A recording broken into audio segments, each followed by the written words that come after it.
Congressman Chip Roy truly is one of the smartest and most diligent fighters that we have in Washington. You guys see him on the news. You hear everything that he is saying to educate voters all throughout our nation.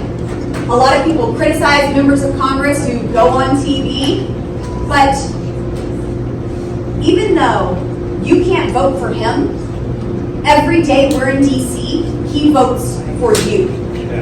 So I need to make sure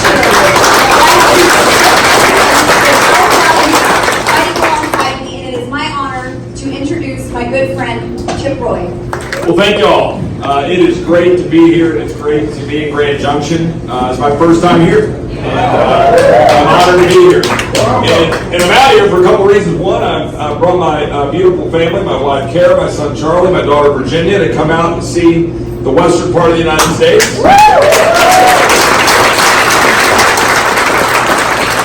We live in Texas, so we got the west down, but we're coming out to, far northwest Texas. But, we got a little part of Colorado that used to be part of Texas. But, welcome to the world. But hey, we are. It is an absolute honor to be here, and that's reason one that we were coming out here. But reason two, and equally as important, is, and I'm just going to cut to the punchline. Look, I don't want to be in Washington fighting if I don't have people like Lauren fighting alongside me. Right. And I mean that. And, there are people in town that, we work with all the time. There's only a few people that I can look at, and I know their heart, and I know their soul, and I know why they're there. And it is a small group, and Lauren is among that group. She is somebody that I look to for spiritual support, for support in terms of what we're trying to accomplish to fight for freedom. And, I was going to close on that, but I'm opening with it because it's why I'm here. And it's so critically important that Lauren be back in Congress. That's why I'm here. She needs to be returned to Congress, and every step of the way we all need to help.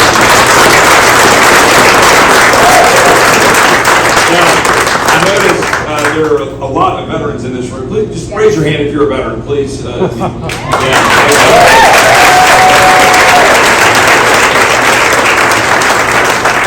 you all for that. I have a lot of family members who are members of the armed forces. I did not serve in the United States military. In fact, we get those little pins. You see us wear those little congressional pins. You see them more on the interviews. You've seen Lauren wear them, and I wear them. And they look a lot like Marine Corps pin. At least when they were red, now they're green, which is weird. But when they had the red and silver and blue part, they looked a lot like the Marine Corps pin. So I'd be flying on Southwest Airlines. You got all those military guys flying the planes.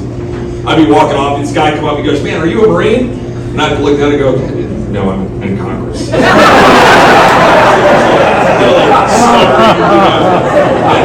Meanwhile, my chief of staff was a three-time combat Marine veteran, awesome guy, a guy named Wade Miller, and Lauren's met Wade before, but Wade would be wearing his Marine pin. He'd walk around, Capitol Hill, and they'd say, Congress would be like, no, I don't know how we want to do this, but I'm happy to talk about whatever you want to. But I'll just say this, what Lauren raised about the uniparty, it's a thing. The establishment, the swamp, the uniparty, it is a thing. It is a problem. It is what we fight every single day. And it is a painstaking task to try to do the things you all look at and you go, what on earth? Why are you doing that? Why would you increase the debt $4 trillion? Why wouldn't you get more savings for that? You literally you find members of the Republican Party who want to be able to kind of hide and say they're voting for something, to say they're conservative. But meanwhile, they're fighting every step of the way to leave in place their precious subsidies for renewables that are driving up all of your cost of energy and crippling our grids and making our nation less secure. You got them, they stand in the court, well, we don't want to talk abortion. Let's not get down the road of abortion. Don't you know?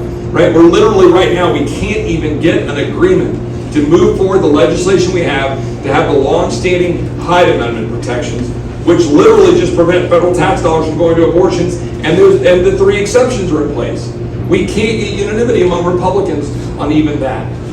That's what we're up against. And that's what we mean when we say the uniparty. And the reason I'm telling you this is because I know you come to Lauren without even asking. I know that you come to Lauren and ask the questions that my supporters come and say, why? Like, why? Why is that? Why is what we see happening? And what you're seeing, I want to flip to the positive. What you're seeing, what you saw in January with the 20, standing up against the swamp, against the establishment, against the uniparty, checking the speaker, forcing the speaker to come to the table. That was a group of individuals that have been growing for the last, I'd say, decade before the Freedom Caucus. When Jim Jordan and Mark Meadows and all the guys were meeting in a basement with Ted Cruz in 2013, when I was Ted's chief of staff, and we had a group of us that were forming and meeting before the Freedom Caucus even existed. When the Freedom Caucus was founded and created, when President Trump came to Washington and took on the swamp in 2016, challenged everything, and then the swamp bit back. All of that then led to more people running, people like Lauren running, people like me running. I ran in 2018. And we're changing. But as I told a couple of folks when I was coming in here, it is like moving the Titanic heading at the iceberg.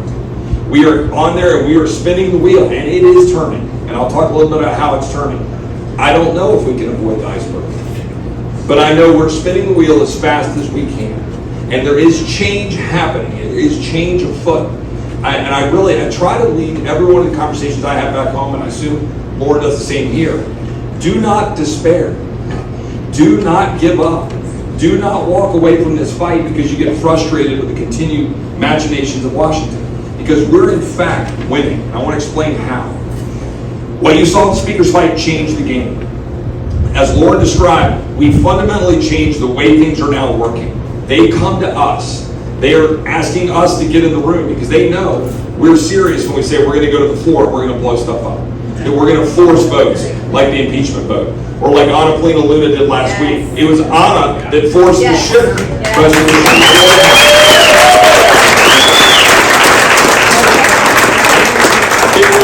It was us, it was the group that we're talking about, the 20, it was forcing Limit, Save, Grow to be one of the best bills we've ever passed. I mean, I can't even describe to you how good that bill is now. They abandoned it when they went to the debt ceiling. But we got that bill passed. HR 2, the border security bill. I can sit here and go through all the machinations of that. It is the best border security bill we have ever passed through the House of Representatives. I know.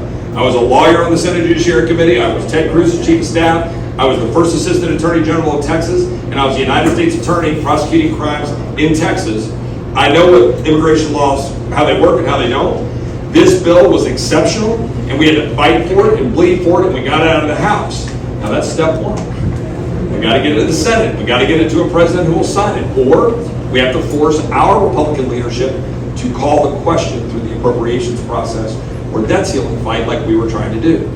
That's no small thing. I want you to understand, we've now set the table for what a border security bill looks like in this Congress and for the next president. And it's going to be a Republican president in 2025.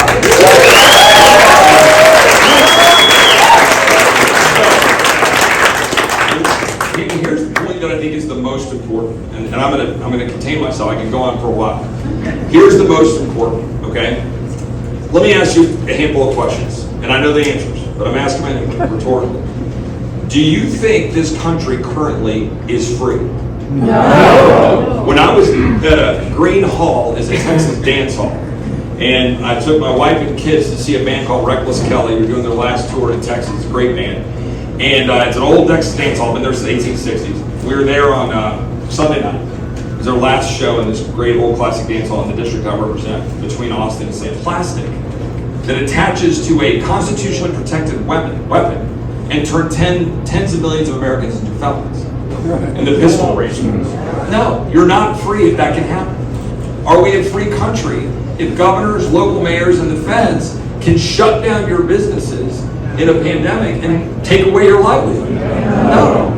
Are you free if you have to lose your job or be forced to take a needle in the arm for a vaccine that is making pharma companies rich? No, you're not free. Are you free if you're worried about getting canceled if you speak your mind and exercise your free speech rights, but you're going to be canceled from your job? No, you're not free. Are you free if you're paying taxes to a school in which your kids can't pray and where you can't send them to believe that they're going to be taught that America is in fact great and be taught the great history of those who have fought for this country? No, you're not free. Are you free if you can't afford health insurance or get health care because we've turned over our health system to a handful of corporate cronies get enriched by the government while literally these massive insurance companies make hundreds of billions of dollars, while pharmaceutical companies make hundreds of billions of dollars, and you can't get the health care of your choice in America. You're not free. No. And that's what has to change. That's what we're fighting for. But here's the best part. The best part is Riley Gaines. Freedom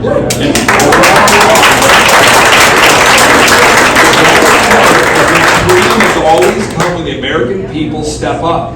And Riley Gaines has stood up and said, no, we get it. That is a dude. And it's sad that that has to be said. And she's saying it, and she's gone past the scorn, and Americans are now being inspired by her leadership. You know what? We're going to win because of her, and we're going to win because of the nurses and the people across this country who said, no, you're not going to stick that needle in my arm. I'm going to stand up and defend myself and my rights. The guy that I met who was with me with Ted Cruz's guest to the State of the Union, who served in the military, Navy guy, he lost his shot at being a commander. He was being forced to pay back $100,000 of old loans because he refused to take an experimental vaccine. And all you military guys know, you've taken shots under the sun, right? But there was a difference on this one. Yes. There was a difference, and we know what the difference was. And he said no, and God bless him. And take over the school boards in our communities. It's happening because people's eyes were open during COVID. The thousands of people that you run into every day, the millions of people across this country who are getting fed up and saying no to the tyranny of government. That is where our freedom lies. That is where our future lies. And that is what gives me hope every single day. I get inspired when I walk out of the airport and somebody stops me and says, thank you. I don't know them from Adam. They say thank you. Because I was, yelling at, Congressman McGovern in the Rules Committee, and somehow it goes viral because I was yelling at him. He goes, why are you yelling at me in this small room? I said, I'm yelling at you because our border's not secure, and you're lying to the American people and saying it is.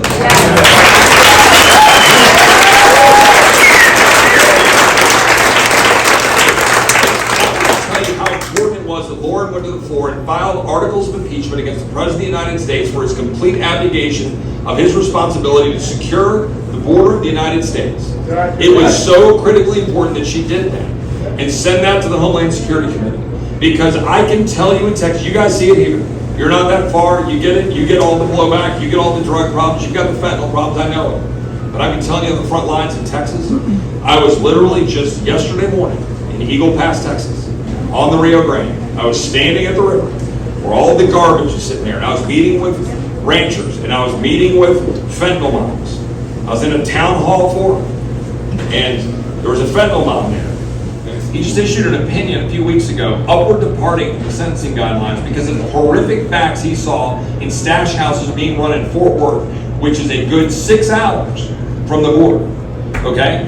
There was stash houses being held where people were being brought there for $10,000 adults, $13,000 for kids. Now, why do you think it's more for kids? And then you had a dad who's an illegal alien in Baltimore who was being held for ransom for $23,000 because they said they were going to do all sorts of unmentionable things to his little daughter. Now, I know that guy shouldn't have come here. We all know that guy shouldn't have come here. But I also know that you agree with me that I don't begrudge him wanting to come to America and have a better way of life. I fault a government that is creating an environment where they can get abused by cartels, empower cartels, undermine our security, empower China, allow 72,000 Americans to die from fentanyl. And what do we get? Lip service from people in Washington, including Republicans, who dare to say, oh, don't worry, we'll do it. We'll secure the border one day, when we get the Senate. Or wait, when we get 60 in the Senate, because we got to overcome the filibuster. Oh, wait, well, we need a president who will... it's always next year. Right. The Republican Party is like the Cubs of the 20th century. And so, our hope lies in Lauren. Our hope lies in each and every one of you that will stand up and fight, and each one of the American people, like Riley Gaines, like those nurses, like the parents pulling their kids out of these corrupt schools. Everybody in this country standing up to fight for the country they inherited from their parents and their grandparents. That's why we're in the fight. Yes. And I'm going to end with how I started. I personally need Lauren Boebert to be with me standing.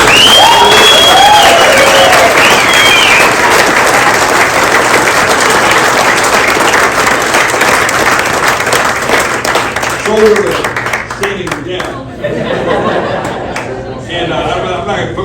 money. So we're not gonna talk about but I need Lauren with me, and you all need Lauren to be there with me and the other Patriots who stood up in January. Those 20, I cannot tell you how much pressure was being exerted on Lauren, on Eli, whom she mentioned, on myself. I'm going down the list of all 20. Kara's number got put out.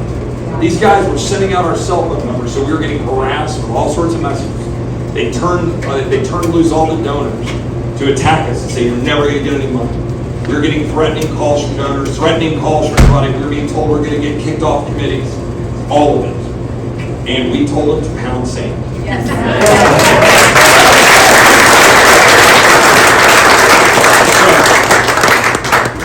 So, you know what you need to do between now and the primary. You know what you need to do between now and the general election.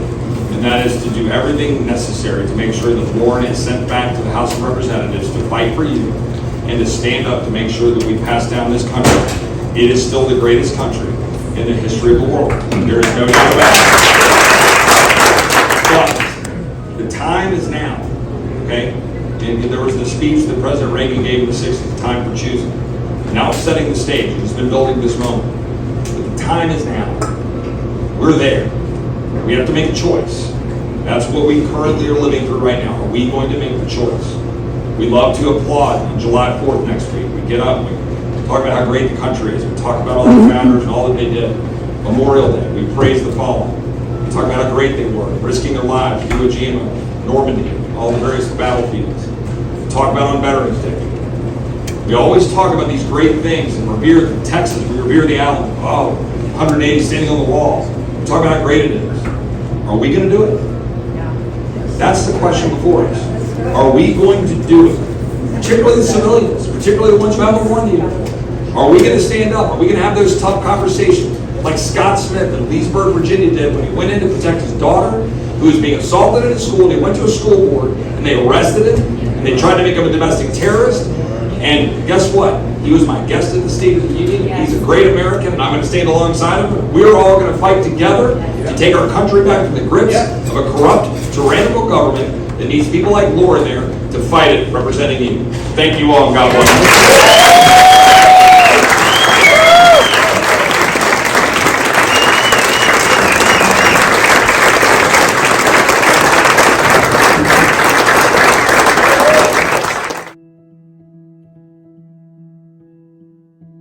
Their salary.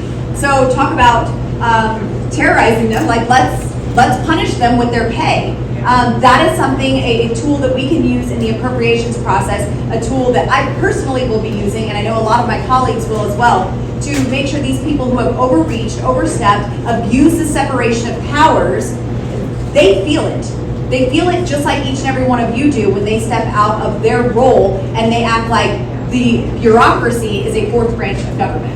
Woo. All right.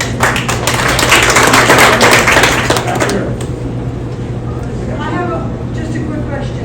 I'm grateful for the leadership in this county now. Yes. How do we unify this party with conservatives, with moderates, and with progressives? You know, within our party, instead of saying, I'm right, you're wrong. So I go back to the question: how do we unify the Republican Party with conservatives, moderates, etc.? How do we do that to go win the fight against the Uniparty? So my answer is through leadership and advancing conservative principles, because I believe everybody supports the conservative principles that we hold, and in fact, they campaign on them. So we saw that. Lauren opened up. She talked about what we were able to do earlier this year. So our ratings, Kevin McCarthy's approval numbers, were soaring through May. Into May before they cut the debt ceiling deal. Why? Because we passed the best border security bill we'd ever passed. Because we passed Limit State Growth, which was going to do a whole host of awesome things. Because we were able to pass a bill and actually force Biden to sign a bill that would protect D.C. from the lawlessness of letting criminals out. We were able to use something called the Congressional Review Act, which takes a majority vote. We jammed it through. Manchin supported it. Biden had to sign it. We were leading. When you lead, people follow. When you get out and you espouse your views and your beliefs, they're American beliefs. That's what we want. And look, this is a battle right now against a corporate crony government triumvirate, which is the closest to fascism we've ever had in this country, cramming down our throats things that everybody in America feels. Everybody feels it across party lines. Why do you think RFK Jr. of all people is actually starting to seem like somebody I might actually want to look ahead of more Republicans, to be honest with you? I mean, let's not get too crazy, but in all seriousness, no, that's a really powerful reality.